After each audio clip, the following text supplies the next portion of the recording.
Nothing can be more frustrating than when you go to sit and watch one of your favorite programs on Showtime and you run into issues streaming it.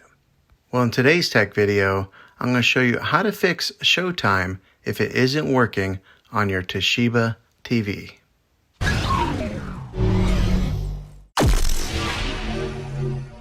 I'm going to show you a few really simple ways to try and solve your problem and get it back up and running again.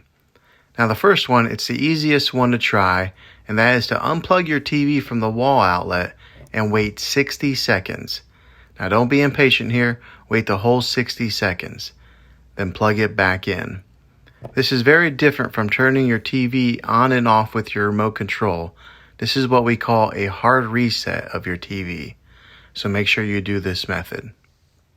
If that doesn't work, then find your router that is giving you Wi-Fi and unplug the power to that for 60 seconds. Then plug it back in. If that fixes your problem, great. If not, let's move on to the next method.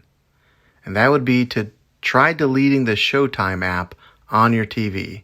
Go to wherever the app store is located on your system and remove the app altogether. Then reinstall the Showtime app again.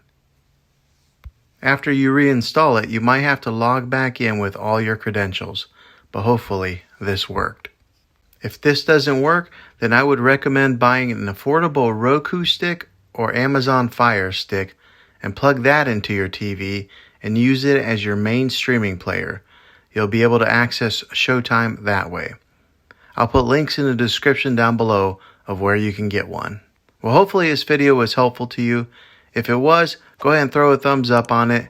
Go ahead and subscribe to my channel. I make tech videos all the time, and I would love to have you back in the next one. Take care.